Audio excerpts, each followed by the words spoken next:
All right, let's talk about money. Today, we're pulling back the curtain on the hidden rules of the game. We're going to dig into the invisible systems and the psychological traps that make so many of us feel like we're just spinning our wheels, working harder, but never really getting ahead. Let's get into it. So, does this sound familiar to you? You finally got that big promotion. Your salary is the highest it's ever been. But when you look at your bank account at the end of the month, you feel more stressed out than you did 5 years ago. If that hits home, trust me, you are not alone. This feeling of being stuck on a financial treadmill is an incredibly common experience. So let's actually put a name to this feeling. I like to call it the money treadmill. It's this psychological machine that keeps us chasing a finish line that, well, doesn't really exist. The official term for this is the hedonic treadmill, and here's the science behind it. Research shows that the little happiness boost you get from a pay raise, it fades fast. We're talking 3 to 6 months, and then it's gone. Your brain just adapts, and that bigger salary becomes your new normal. The treadmill just speeds up, but you haven't actually gone anywhere. This leads to a very specific kind of trap that financial experts actually have a name for. They call them Henrys. It stands for high earner, not rich yet. And these are the people, maybe it's you, making six figures but somehow still living paycheck to paycheck. So, why does this happen? Well, as your income goes up, society's expectations of you go up too. You feel like you need the nicer car, the bigger house. This is lifestyle inflation, and it means your expenses magically expand to meet and sometimes even surpass your new income. And this quote just hits the nail on the head, doesn't it? We are obsessed with income, but income is just cash flow. It's the speed of the treadmill. Wealth, on the other hand, is your net worth. It's the actual distance you've traveled. You can be a high earner sprinting on that treadmill, but if you have zero savings, you have zero wealth. But here's the thing. It's not just our own psychology that's working against us. Oh no. The entire world of marketing is built around exploiting these little glitches in our brains, all designed to trick us into spending more than we ever planned to. I promise you've seen this 1,000 times. That medium popcorn at the movie theater? It's not a real product. It's a psychological weapon.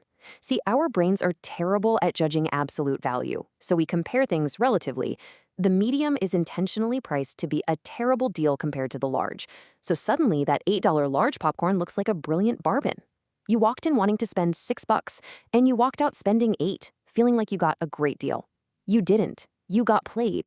And this one is even more dangerous. It's called the Diderot effect, where one single new high-status purchase creates a spiral of consumption. The story goes, the philosopher Denis Diderot bought this beautiful scarlet robe, but it made everything else he owned look shabby in comparison. He ended up replacing everything in his study just to match the elegance of that one robe. And he went broke. We crave consistency in our identity. A new luxury car suddenly makes your old wardrobe feel inadequate. The upgrade itself is what creates the dissatisfaction. So we've talked about the psychological traps. Now let's zoom out and look at the systemic ones, the hidden fees that are literally baked into the financial system, the ones that charge you a premium for not having money in the first place. This idea actually comes from a novel, but it explains the wealth gap better than most economists. It's called the Boots Theory. A rich man buys a $50 pair of boots that lasts him 10 years. A poor man can only afford $10 boots, which he has to replace every single year. So over that decade, the poor man spends $100 on boots and probably still has wet feet. It's a brutal cycle. The inability to afford quality up front forces you to pay more in the long run. And this applies to everything, from cars to toilet paper. And here it is, maybe the most aggressive, hidden wealth destroyer of them all, the credit score. It's so much more than just a number for getting a loan. It's an invisible tax on your entire life. Two people with the exact same salary buying the exact same house can pay wildly different amounts for it. One might pay $250,000 more over their lifetime simply because of this one 3-digit score. Let's just look at the math for a second, because it is absolutely staggering. On a pretty typical $400,000 home loan, the difference between an excellent and a fair credit score might be a 1.5% bump in your interest rate. That sounds small, right? But over 30 years, that's over $123,000 in extra interest payments. That's wealth transfer directly from your pocket to the bank's for the exact same house. So, okay, we've laid out all the problems, and I know it can feel like the game is rigged. But here's the thing. You can win. You just have to change the objective. You have to understand the math that defines the real finish line. And this is the true goal. It's not about just getting rich. It's about reaching what's called the crossover point. This is that specific, calculable moment when your money starts working harder than you do. It's when your passive income from investments covers all your living expenses, which means you no longer have to trade your time for money just to survive. So how do you find that point? It's surprisingly simple. Just take your total annual expenses, everything you spend in a year, and multiply that number by 25. That's it. So for example, if you spend $60,000 a year, your financial independence number is $1.5 million. That becomes your target. That's the amount of money you need invested to truly be free. But getting to that number isn't just a financial achievement. It actually requires a really profound philosophical shift. It means you have to redefine what success and work and even money really mean to you. For generations, the goal was always retirement, to just stop working.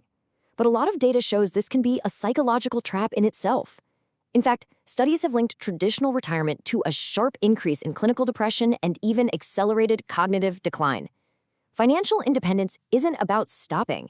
It's about gaining options. It's the freedom to do work you love without needing it to pay the bills. And this slide really explains why traditional retirement can be so harmful. It turns out that work, even work we don't always love, provides these 5 absolutely critical psychological benefits. When you just stop working, cold turkey, you create this huge vacuum. Financial independence, on the other hand, lets you fulfill these needs with work you actually find meaningful, not just work you're forced to tolerate. Now, this leads to a pretty radical but weirdly logical conclusion. It's a philosophy called die with zero. If you think of money as just stored time and life energy, then dying with a large sum of it left over isn't a success, it's a tragedy. It represents thousands of hours you worked for nothing. It's life you sacrificed for a number on a screen that you never actually got to use. This gives you a totally new way to think about spending. Experiences aren't just costs, they are assets. Assets that pay memory dividends. Think about it. A trip you take at age 25 can be enjoyed for the next 60 years, every single time you tell the story or look at a photo.